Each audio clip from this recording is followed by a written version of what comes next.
নমস্কার। আমরা এসে গেছি মামাভাগ্নে পাহাড়ে। আর এই মামাভাগ্নে পাহাড়টা হচ্ছে দুবরাজপুরের কাছে, অর্থাৎ আপনি যদি হেতমপুর রাজবাড়ি আসেন তাহলে এখানে আসতে পারেন, অথবা দুবরাজপুর আসলে এখান থেকে আসতে পারেন। আর এর পিছনে অনেক ঐতিহাসিক পৌরাণিক গল্প রয়েছে, আর সেই সমস্ত গল্পগুলো না হয় আমরা ভিডিও দেখতে দেখতে শুনে নিই। মামাভাগ্নে পাহাড় আসতে হলে শিউরি থেকে বাসে বা গাড়ি ভাড়া করে এখানে চলে আসতে পারেন। মামাভাগ্নে পাহাড়, হেতমপুর রাজবাড়ি এবং বক্রেশ্বর এই তিনটে জায়গা আপনি একদিনেই ভ্রমণ করতে পারেন। দুবরাজপুরের কাছেই অবস্থিত এই অদ্ভুত দর্শন পাহাড় ভূবিজ্ঞানের কাছেও এক বিস্ময়। বহু দূর পর্যন্ত কোনো পাহাড়ের অস্তিত্ব নেই। হঠাৎ করে কিছু ভীমাকার গ্রানাইট পাথরের স্তূপ কোথা থেকে এলো সে নিয়ে বহু কাহিনী রয়েছে। এখানে প্রবেশের সময় আপনি পাহাড়েশ্বর বাবার মন্দির দেখতে পাবেন। স্থানীয় মানুষজনের কাছে এ খুবই একটা আস্থার মন্দির। পাহাড়েশ্বর বাবা আসলে হচ্ছেন শিবেরই এক রূপ। মন্দিরটি আপনার ভালো লাগতে বাধ্য। হঠাৎ করে কয়েক হাজার ভীমাকার গ্রানাইট পাথরের স্তূপ কোথা থেকে এলো এই নিয়ে যে কাহিনীগুলো রয়েছে, আসুন সেগুলো একটু শুনে নিই। প্রথম কাহিনীটি হলো, শ্রীরামচন্দ্র যখন শ্রীলঙ্কা যাওয়ার জন্য সেতু নির্মাণ করাচ্ছেন, তখন হিমালয় থেকে কিছু পাথর নিয়ে যাওয়ার সময় এখানে পড়ে যায়। আর দ্বিতীয় গল্পটি হলো, শিবের ইচ্ছা হলো তিনি কাশী নগরী বানাবেন। সেই মতন বিশ্বকর্মা পাথর কেটে তা দিয়ে কাশী নগরী নির্মাণ করছিলেন। সেই কিছু অব্যবহৃত পাথর এখানে থেকে যায়। পাথরগুলোর আকার, আকৃতি, স্থাপনা আপনাকে বিস্মিত করবেই। যে দুটি বিশাল পাথরখণ্ডের জন্য এই পাহাড়ের নাম মামাভাগ্নে পাহাড়, সেদিক দিয়ে উঠতে পারলাম না, কারণ দর্শনার্থীদের জন্য সিঁড়ি সংস্কারের কাজ হচ্ছিল। তাই অন্য দিক দিয়ে উঠলাম। এখানে বিস্ময়কর কিছু পাথরের আকৃতি এবং স্থাপনা দেখলাম। নিশ্চিত এমনি এমনি এই আকার সেটি পায়নি। যদি ঠিক মতন প্রচার হতো, বিশ্বের বিস্ময় এখানেই লুকিয়েছিল। আসুন কিছুটা আপনাদের দেখানোর চেষ্টা করি এই পাহাড়ের পাথরের আকৃতিগুলো ঠিক কিরকম। সত্যজিৎ রায়ের গুপি গাইন বাঘাবাইন সিরিজের সিনেমা থেকে বহু সিনেমার শুটিং কিন্তু এখানে হয়েছে এবং হয়।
এই বিশাল বিশাল পাথরের আকৃতি, তার স্থাপনা দেখে আপনার কি আমার মতন বিস্ময় হচ্ছে না?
এই পাহাড়ের মাথায় আছে এক অতি জাগ্রত কালী মন্দির।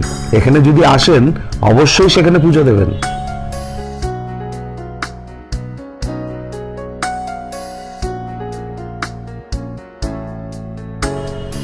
শেষ করার আগে একটা ছোট্ট অনুরোধ, এখনো যদি চ্যানেলটিকে সাবস্ক্রাইব না করে থাকেন তাহলে অতি অবশ্যই সাবস্ক্রাইব করবেন, শেয়ার করবেন এবং আপনার মতামত কি তলায় লিখে জানাবেন।